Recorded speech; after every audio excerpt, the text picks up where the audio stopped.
Hello बच्चों, ठीक है आप सभी लोग? एंजॉइंग? चलिए बढ़िया बात है। हम हर बार पूछते हैं आपसे, आप हमेशा कहते हैं एंजॉय कर रहे हैं। आज हम लोग जिन आइडेंटिटी की बात करेंगे वो दो आइडेंटिटी है, फिर से वेरी इंपॉर्टेंट आइडेंटिटीज।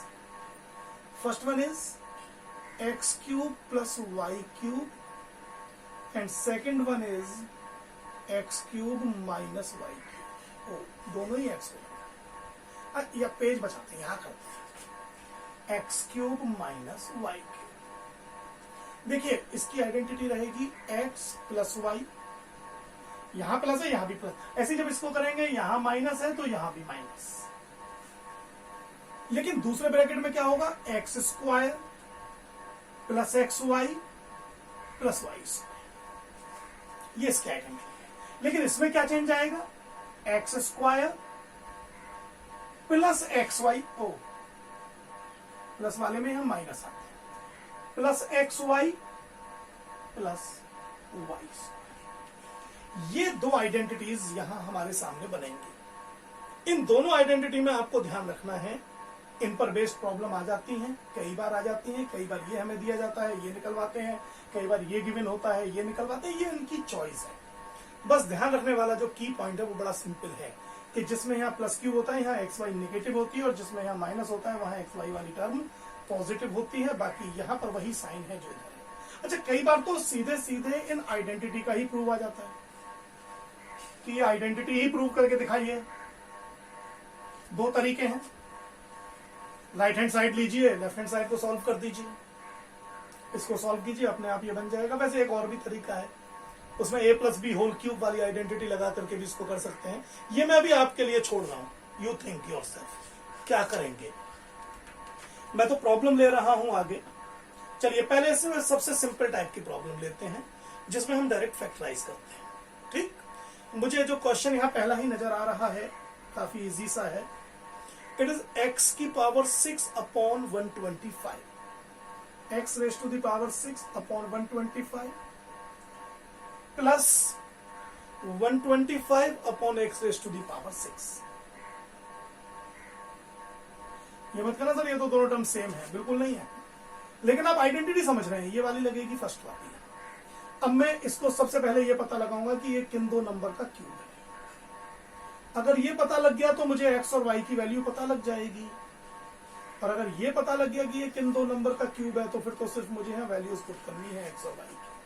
देखिए ये तो ऊपर से मुझे दिखाई दे रहा है एक्स स्क्वायर, जब क्यूब करूंगा 6 आ जाएगा, और ये 5। सिमिलरली यहां आ जाएगा 5 और यहां हो जाएगा एक्स स्क्वायर। और अब ये एक्स है ये वाई है, तो अब पहले ब्रैकेट में तो सिर्फ मुझे इन्हें ऐड करना है। एक्स मतलब ये है x square upon 5 plus 5 upon x square. पहले ब्रैकेट में तो ये सिर्फ ऐड होंगे। सेकेंड ब्रैकेट में पहले जो भी आपने x माना है उसका स्क्वायर कीजिए। x हमने ये माना है एक्स स्क्वायर बाई 5, इसका स्क्वायर कीजिए। फिर minus x into Y means X square upon 5 and 5 over X square. ये एक्स वाई हो गया ये वाली term, plus Y square, Y हमने लिया है 5 ओवर एक्स स्क्वायर, इसका भी स्क्वायर। अब देखिए first bracket will be x square over 5 plus 5 over x square. Now let me solve the second bracket. It will become x raised to the power 4 divided by 25 minus 5 x square only 1 plus 5 5s are 25 divided by x raised to the power 4. So in this manner the factorization is completed. Okay, एक और case देखते हैं, उससे और थोड़ा आपको clear हो जाएगा। 32 a raised to the power 4, it is question number 2। 32 a raised to the power 4 minus 500a। अब इसमें क्या क्या हम कॉमन ले सकते हैं? इसमें 4 आप कॉमन ले लीजिए, बल्कि 4a कॉमन ले लीजिए। तो अब यहां क्या बचेगा? 8a क्यूब माइनस, जब यहां 4 लेंगे तो 4 1 जा 4, 4 2 जा 4, 5 जा 125। देखिए यहां ध्यान देने वाली बात यह है कि कॉमन लेने के बाद ये आइडेंटिटी बन जाए like this. 4a, it is 2a whole cube minus 5 cube. Now identity is clear, x cube minus y cube, and x and y are also clear. So it is 4a, now 2a minus 5. एक बार इसको subtract करते हैं ना. Now another bracket, x square, what is 2a square? It is 4a square. 2a का square करिए, plus multiplied these two, 5 2 जा 10a, plus 5 square is 25. Answer. मैं चाहता तो ऐसे स्टेप बढ़ा के दिखा सकता था लाइक दिस, लेकिन इतना आपकी भी प्रैक्टिस होनी चाहिए कि आप इसको इमीडिएटली समझ सके कि इसमें क्या किया गया है. ये आपको पता होना चाहिए. ठीक, ओके. चलिए फिर क्वेश्चन ढूंढते हैं. बड़े छोटे छोटे लेटर्स में लिखे हुए हैं क्वेश्चन, ढूंढने पड़ते हैं. ये भी एक, चलिए मिल गया. ये भी मुझे बढ़िया सा लग रहा है देखने में. इसको देखते हैं. चलिए आप पहले ये पॉज करके नोट करिए. ठीक, क्वेश्चन नंबर 3 पे आइए. देखने में अच्छा सा है. Question number 3, it is x raised to the power 9 minus y raised to the power 9. देखिए how can I solve it? I will write it x cube raised to the power cube minus y cube raised to the power cube, and this time x is x cube, y is y cube, so it can be written as x cube minus y cube.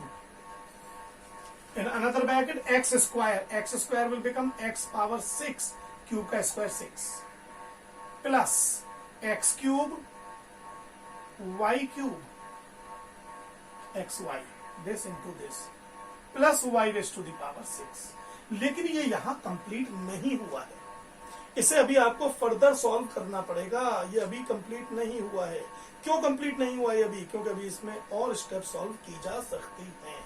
वो step क्या है? ये वाले. ये x cube minus Y cube its self identity है, and it will be x minus y, x square plus x Y plus Y square, and then you may write x 6 plus x cube y cube plus y raise to the power 6. तो इस तरीके से आप इसको solve कर सकते हैं. कोई ज्यादा समस्या नहीं है इसको सॉल्व करने में. और देखते हैं एक आध क्वेश्चन. ये भी बढ़िया है. इसको देखो, इसको मिटा रहे हैं. देखिए ये क्वेश्चन थोड़ा सा डिफरेंट है. एक्स क्यूब, पता नहीं कौन सा नंबर आएगा, मैं भूल जाता हूं. X cube minus 3x square plus 3x plus 7.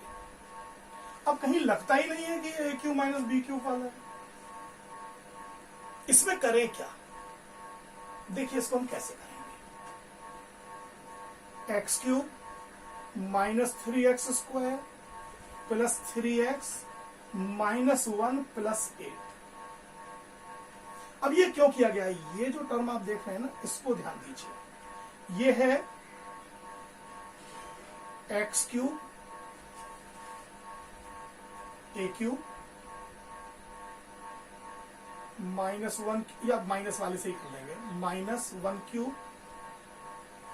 A cube minus B cube minus 3 A B, और जब a प्लस बी करेंगे तो x माइनस 1, ये इस तरीके से इसका फैक्टर आ जाएगा. जब आप इसको सॉल्व करेंगे, when you will solve it, you will get the same thing. Plus 8, so it will become x minus 1 whole cube plus 2 whole cube. अब ये a cube plus b cube बन गया, and now it will be, सबसे पहले x plus Y, x minus 1 plus 2, another bracket x square means x minus 1 square minus X Y, X Y मतलब x minus 1 and y is 2 plus y square, y is 2 means 2 square. ठीक, अब इसको further solve करते हैं। It will become x plus 1। अब यहां क्या बनेगा, यहां बनेगा देखिएगा इसको x square plus 1 minus 2x minus 2x plus 2 plus 4 and finally it will B x plus 1। अब यहां एक्स स्क्वायर तो एक ही है, तो x square 2 plus 4 6 plus 1 7 and minus 4x। That I first check the answer whether it is right or wrong, क्योंकि बार गड़बड़ हो जाती है इनमें। x plus 1 x square minus 4x plus 7, yes it's okay. तो इस तरीके से हम इसको भी सॉल्व कर सकते हैं। चलिए इस पे एक क्वेश्चन और लेते हैं लास्ट। हो सकता है सुन करके आपको एक क्वेश्चन देख करके आपको लगे कि यार क्या क्वेश्चन है, मैं फिर भी यहाँ नोट कर दे रहा हूं। ये क्वेश्चन है 0.97 इंटू 0.97 इंटू 0.97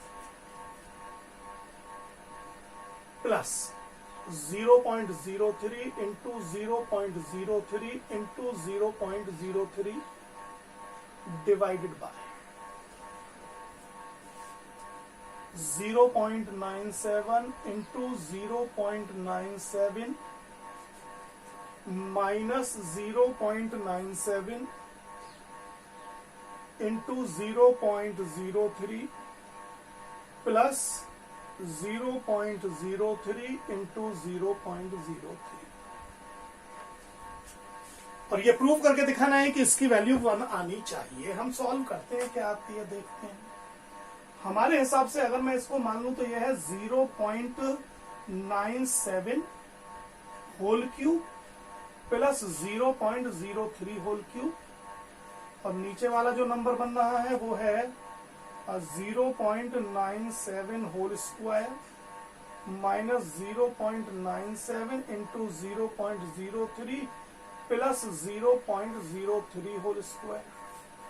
समझ गए होंगे इतनी देर में। तो आप identity A cube plus B cube लगाइए तो फर्स्ट ब्रैकेट में तो आएगा 0.97 प्लस 0.03, और दूसरे ब्रैकेट में यही टर्म बन जाएगी। मैं इसको थोड़ा इस ब्रैकेट में लिख लेता हूं। 0.97 का स्क्वायर आएगा minus 0.97 into 0.03 plus 0.03 whole square divided by the same term 0.97 square minus 0.97 into 0.03 plus 0.03 whole square. ये दोनों term cancel, so answer final is 0.97 plus 0.03 which is equal to 1। So in this manner अगर prove करने के लिए आता है prove that value is equal to 1, then you can prove it, otherwise you have to find its value, you can find its value, there is not a problem. Okay, so बच्चों easily you are able to solve the problem based on these two identities, there is no problem. Okay, चलिए जब अगला वाला हमारा video बनेगा उसमें हम last identity जो हमारे सिलेबस का पार्ट है उसको पढ़ेंगे। उस पर बेस्ड क्वेश्चन थोड़े से ज्यादा हैं, हो सकता है वो हम 2 वीडियो में कंप्लीट करें, ठीक। लेकिन क्या ये आपकी समझ में अच्छे से आ गया? अगर ये आ गया है तो बहुत अच्छी बात है, अगर नहीं आया है तो कोई बात नहीं, और कोशिश करिएगा, बार बार देखिएगा, जो क्वेरी है वो पूछिएगा, लेकिन इन दोनों के प्रूफ भी आपको आने चाहिए। All the best.